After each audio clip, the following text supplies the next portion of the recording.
Hello friends, my name is Chrissy and welcome to my channel. And today we're doing a side-by-side flip through of the original edition of the Linescape Tarot and the second edition, the new Gen edition.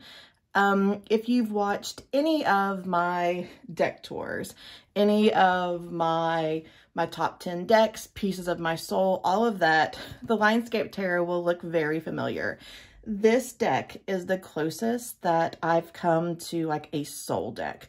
When I read with this deck, it just gives me a different understanding, a different connection to tarot. This is not the deck I learned from. I don't have any idea how I found out about it. I don't know where I saw it, but somehow it ended up in my collection. Now, the new Gen, I said I wasn't going to get, and I want to be very clear. The reason I have this copy is a good friend of mine saw my my walkthrough of this one, decided she was going to get it, and ordered a copy for me. So this is a gift copy.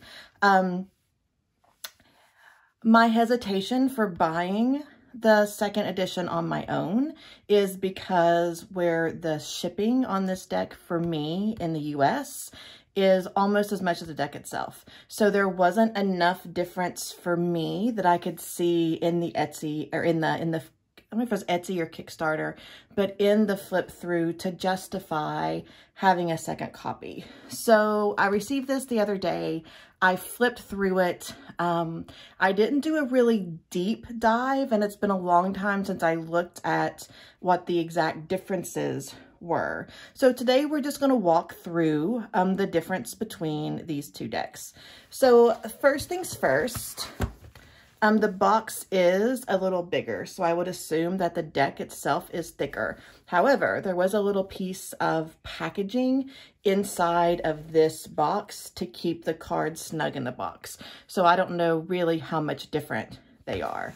However, in the box itself, it looks like, and obviously it is because there wasn't packaging on this side, that the second Gen, the new Gen, is wider than the original. I didn't realize that. So on this side of the box, you can see 78 cards as opposed to 81 cards, although I don't think this is accurate because there were, I believe, 5 bonus cards in this deck. So they're more than the 78. This shows some of the cards that are in the deck. They don't show the same ones, it looks like. And then I have number 642 of 1,000 in the new Gen. I don't know how I feel about the differences in the box itself. I'm kind of neutral toward that. Let's look at the cards.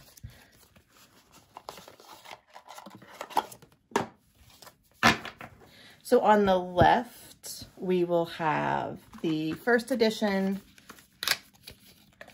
And see what I mean about the extra space here in this box. And then on the right, we will have the new Gen, the second edition. The first thing I want to show you is the gilding on the deck. The original version has a holographic. It's hard to see because I have used the crap out of this deck, where this the new edition has a glittery gilding. It's completely smooth. This is all a visual effect, and you can tell here that let's use one card at a time, Chrissy.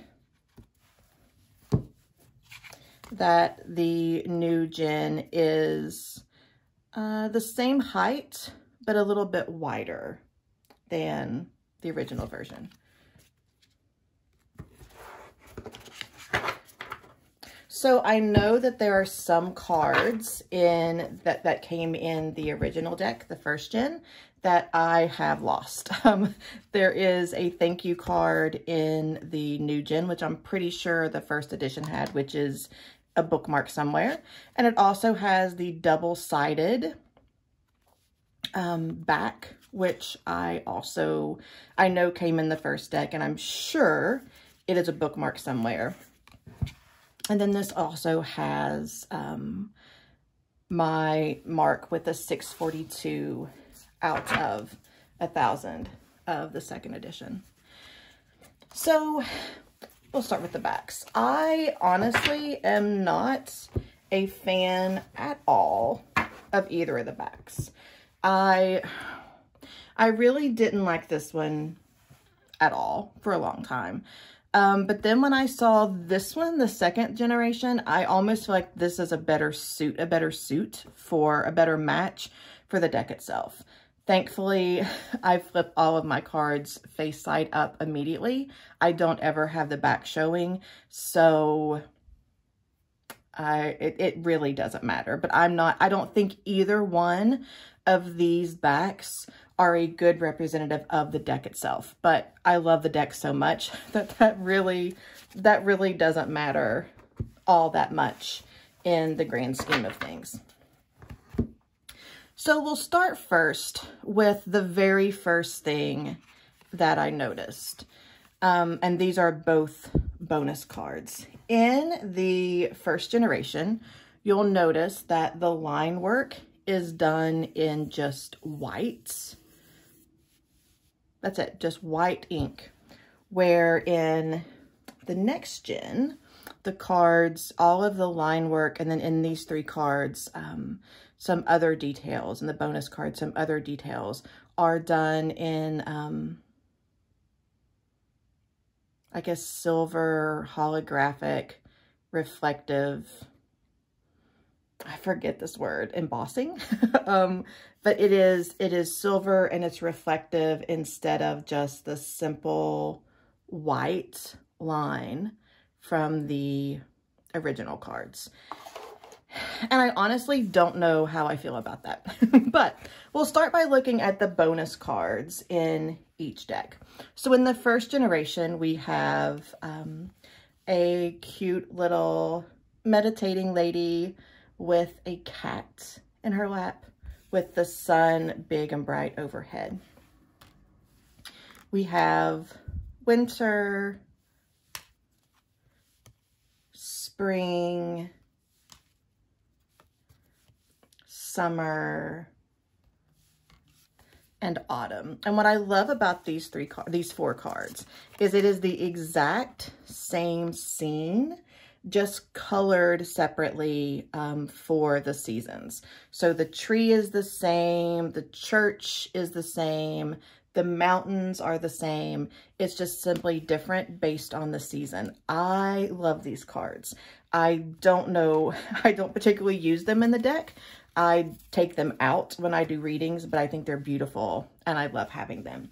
And the first generation also has a Happy Squirrel card, which again, I take out. I enjoy having, but I don't use it in my readings. The second generation has 3 bonus cards, Earth, Sky, and Sea. And these are all horizontal. We have Earth with the holographic elephant. Sorry for bumping the camera. We have Sky with the holographic birds, and Sea with, it looks like a whale jumping out of the water.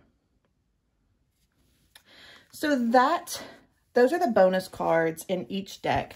And now we're just going to do a card by card flip through comparison and my gut reaction for each of these cards. As I said, I've looked through these a little bit just to flip through, basically to make sure they were all there. There's only one that jumps out at me other than the full, since I'm looking at it, with what the differences are, but let's just flip through and see. So starting with the full, I have complicated feelings about this one. So again, first things first, you can see that in the original card, it is just a white line drawing. And in the next gen card, it is a silver holographic foil. I think on some cards it makes it easier, and on some cards it makes it more difficult to read. And these are obviously sliding around everywhere. In the original version of this card, she's just heading out on a flat path. On the new one, she is jumping off the cliff. I personally prefer the first generation of this card because not every full moment that we have is this big, expressive, life-changing moment. And I think this version of the full speaks really well to like keeping the full, the curiosity, the attitude in our everyday life. So I've always really connected with this card. So if I had to choose, I would choose the first generation of the Fool. So moving into the Magician, the biggest difference I see here is there are a lot more stars in the second edition, but there's no clear preference for me from these two. The High Priestess, the background is changed. You can see more water here in the reflection of the moon, which I like in the second edition. But we have, but I like the purple as opposed to the blue. I don't know. This one would be a toss-up for me. I think they're both beautiful and very well done. The Empress is, it looks like to be very, very similar. There's a little more of like a sun spray, little speckles in the Empress, but they're pretty much the same. The Emperor looks to be the same. I love this card. I'm so glad they didn't change it in any way. So the Lovers here, we've got all of the bottom is pink as opposed to some purple or some like the purpley and greens here. It's just a shift. I don't know that I prefer one or the other. I do like how that the figures are a little smaller in the second gen. Okay, the Chariot. This is one where I love the second generation of this card. There's nothing wrong. There is nothing wrong with the first generation of this card, but there's so much more, there's so much more color. And the hills here are kind of gradual and behind or in front of the figure, where I enjoy the peaks here. That maybe, and then the rocks that we have here. So this may not be as smooth of a pathway as it kind of looks here. But then, within the water itself looks smooth. I don't know. Just differences. Strength looks to be the same. I love the Hermit. Very similar. Now, the Wheel of Fortune. I love what they've done with this card. I love what they've done with this card.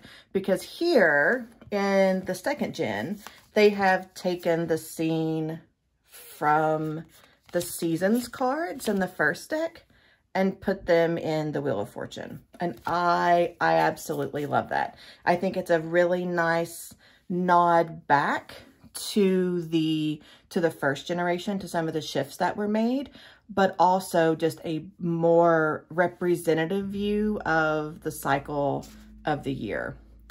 I love this Wheel of Fortune. Justice is similar. The Hanged Man is a little darker, but also we've got these speckles in the water. It's a toss-up. I like them both. Death. There's a little more definition here in the Northern Lights. You can almost see, to me, I see like a bird floating up that I don't think I saw in the first edition. I like it. I can work with it. I love the color change in the Temperance card here. Moving from the blue, which is really third eye to me, to this tealy green, which feels more throat and heart. Talking chakras here. And it is a bigger waterfall. You can sense the the depth of this, where this could be just like a little trickling stream. I love this card. The Devil is not my favorite card in this deck. There's no real change in my feelings either way. The Tower here in the second edition, I like how you can, the water is more clearly defined. So there is this sense of relief on the other side of the tower. But then there's also, they kind of up the ante with the tower being on fire. So there's a little more like indication that calm is coming, but then the drama itself is exaggerated a little bit more. So I enjoy it. The Star, very similar. I do think this is one of the cards where the foiling really makes a difference in the lines jumping out from the picture itself, from the background. I think this is a really good, maybe even my favorite representation of the difference between the background and the line drawing is in the Star.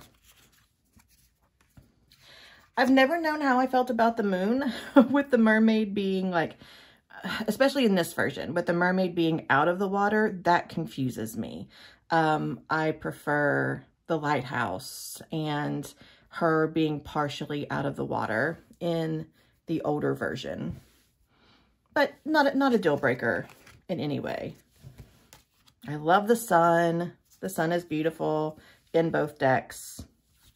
Amen.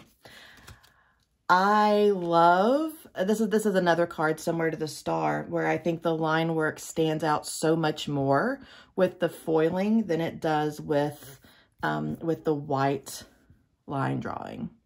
And for me, for some reason, I feel like this is one of the cards where I can also, where the size makes a difference, bringing that much more space on both sides, I think makes the experience of the wake up, of like the awareness, even more expansive.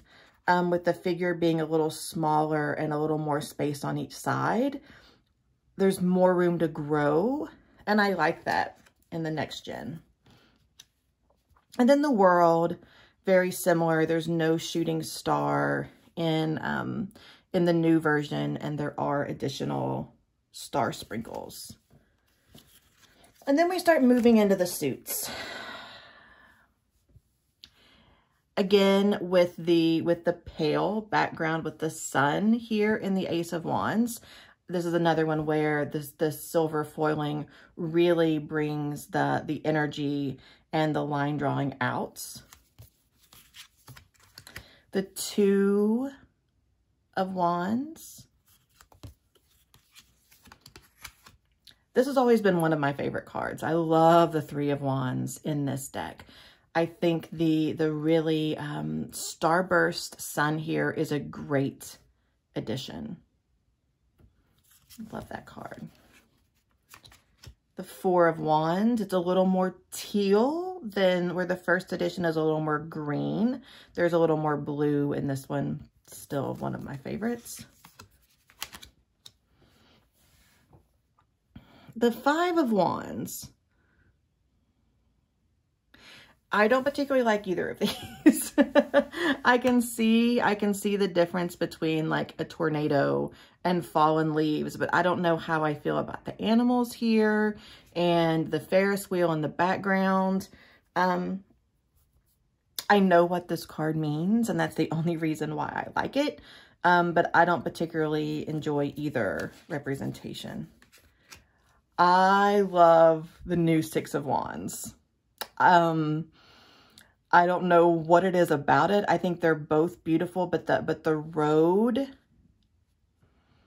I used to be a runner, and this speaks to the sense of movement, the sense of progress. I hadn't, this caught me off guard. I didn't make this connection when I flipped through the deck. I really, really enjoy that Six of Wands. The Seven of Wands. The industrial just feels really out of place with the rest of the deck. I mean, I guess it doesn't when we look at a couple of cards that are coming up, but it just feels out of place for me in the new deck. The 8 of Wands, very similar. I love this change. I love how we have the crows. I love that we can see more of the tree. I like the shift from the green to the yellow. I enjoy the 9 of Wands in the new deck. The 10 of Wands is one of my absolute favorite cards in this deck because we see the figure carrying wood, which is important, but is it necessary? Is this the best way to carry it? I love this card. The Page of Wands, the spots turn into a little more star shape. The Knight of Wands is similar. The Queen of Wands is the same. And the King of Wands is the same. Now the Ace of Cups is another card where the silver foiling makes a huge difference. It's really hard to see the white line in the original Ace of Cups. I've been reluctant to read with this deck for other people because it is so hard to see. But it's much more prominent in the foil version. The sand and the rainbow, I see it. I prefer the all blue though. The Two of Cups, brighter but similar. The Three of Cups, I love them both. They're different. I don't know that I need the mountain and the foliage down here as opposed to just the sky itself, but I'll take it. It's not a deal breaker. This was one of the cards I was really hoping they didn't change. I love the energy of this Four of Cups, and it's similar enough that I don't mind. The Five of Cups looks a little bit darker, a little bit thornier in the new edition. I love these changes in the Six of Cups. I love this. The Six of Cups is a card that it's not one of my favorites, mainly because I've changed a lot. I'll put it that way. And I like the concept of like the sun is setting, things are changing, but there's still beauty in the experience. I enjoy that. The Seven of Cups, we've moved the name from the bottom to the top. The brushes are on the bottom. I feel there is this idea of creating the Northern Lights, but we also had that idea of the creation down here with like the computer drafting program. Tomato, tomato, right? This is the card that almost made me buy the deck.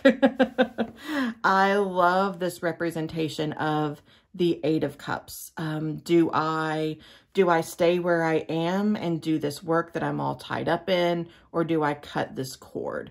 Moving away from something that used to work, that used to make sense, and moving on from that. The bridge here just really brought that point home. I love the new card. Never really jived with this Nine of Cups, but I do prefer the new one. I feel like the shoes are a little less invasive, a little easier to ignore in this deck, but it's not one of my favorite cards. The Ten of Cups feels so much more representative of the Rider-Waite-Smith here with the rainbow. There's just more to see, more to experience, and there's the house in the background. I prefer this one. The Page of Cups, from the blue to the pinks. At least he's standing on ground here, where here he's standing in the water. The Knight of Cups looks to be the same. The Queen of Cups, I like. So this is really interesting to me. because I typically think of these lanterns that are moving up as like memorial lanterns, and that sits weird with me with the Queen of Cups being pregnant here. Yeah, that's a weird combination for me. And then the King of Cups is the same. The Ace of Swords, the crown is harder to see in the new version, but I think that's fine. The Two of Swords, this may be the closest to the same card that we've seen. Oh, there's an orb in the old one that isn't in the new one. The Three of Swords, I love this card. The Four of Swords, it's been, I almost did this, right? It's been zoomed in. You can see the snow and the rain a little bit more. The roof of the cave is a little more jagged. I love this card. The Five of Swords, that sense of like being squashed. Oh my gosh, I love the Six of Swords so much, so much. The Seven of Swords, I don't know how I feel about the light coming from the crossed fingers. To me, is this like shining light from the deception? Is that I don't know how I feel about this card, but not a deal breaker. I really like the change in this card. Being able to see the ball and chain tied to this tree. The fire looks a little further away, so there's space to make decisions, to make movement, where here you're in the fire. I like the shift of this card.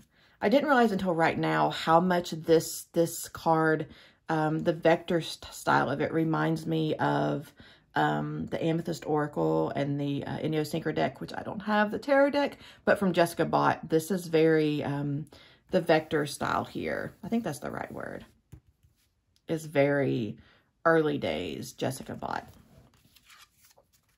The Nine of Swords, the Ten of Swords. Oh, I have these backwards. The Page. There's too much going on in this one for me. The Knight. So this has taken the background from the Five of Wands. Is that right? Yeah. From the original Five of Wands and moved it into the Knight of Swords. I'm going to sit with that. That's interesting. All right, let me get my space organized again. The Queen, the Queen of Swords.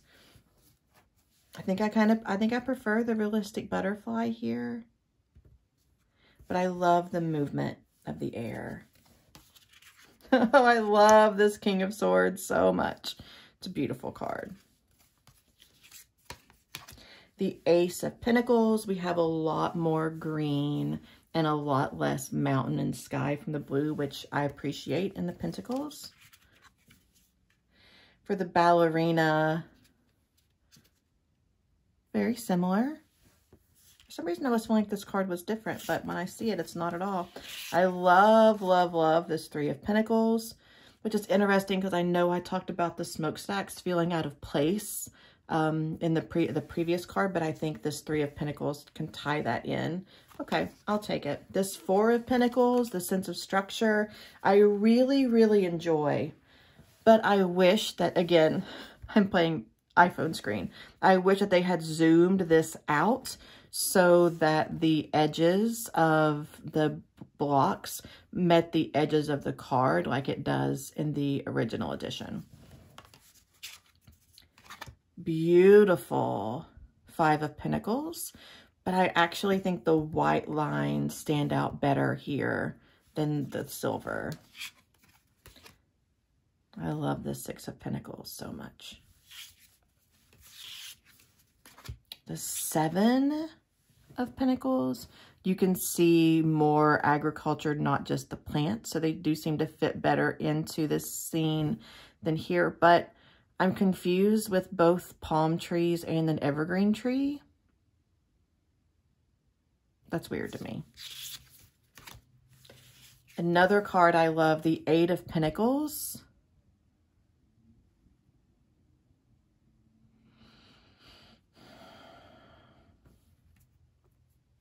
I don't know that I have a preference. The Nine of Pentacles, I love both of these. Don't make me choose. I love them both. I do like that she is more centered where she's off-centered, but other than that, don't make me choose. This Ten of Pentacles is beautiful. The pentacles coming out of the chimney. And then we have the Page. There's the reversal of which way the page is sitting. I'm curious how that would resonate, how that would match up Rider-Waite-Smith. The Knight of Pentacles. They've added a windmill in this one. The Queen of Pentacles. I like the richness of the colors, the depth of the blue in the new card. And then the King of Pentacles. The brain and the heart have been switched, and I prefer the background of the King of Pentacles. Oh, friends, I don't know what I'm going to do. I will say that because I have bonded with the first generation so much, it is very easy to shuffle. It's also a little bit smaller.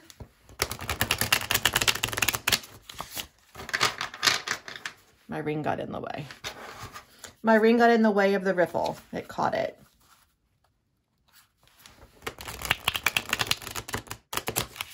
No, it doesn't want to riffle today, but I typically can. I guess just not on camera. Whereas I feel like the new edition, because it is a little bit, is it wider? I have all the bonus cards in here. No, it's about the same. So I'm assuming that this one will loosen up. It's not too bad. I'm assuming it'll loosen up a little over time. And I just noticed that I accidentally flipped half of those, so reversals are now in my new deck. So final thoughts. I think it really is a trade-off. There are cards I like better in this deck. There are cards I like better in the second gen. If I had this deck, since I have this deck, would I have purchased this deck? Nah.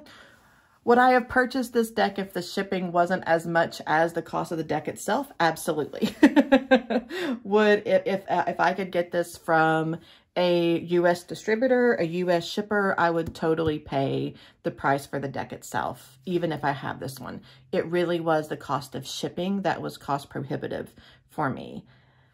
How do I see myself interacting with both decks? Honestly, now that I have a backup, per se, I will probably carry this one in my purse now. Instead of having its place of honor on my sacred table, which is where this one will now go, I think I'll actually carry this one with me. I've made it a cute little bag. Now it is snug. This bag is snug. Yep, I still have to do it. It actually takes splitting it in half to get it to go in the bag. The mouth of the bag is a little snugger than the belly, so all of it doesn't fit in the mouth. Actually, I guess it's 3 pieces. The entire deck won't fit in the mouth of the bag at the same time, but it's a nice snug fit once it's in there. These bags, I love them. I love going to the fabric store and finding fabric based on the deck. So yeah, now that I have a second copy, the new gen, this deck will go in my purse, and then this one will sit on my sacred table. This one a little longer than I expected. Thank you all for hanging in. If you have any questions, let me know. I hope you have a great day, and I'll see you next week.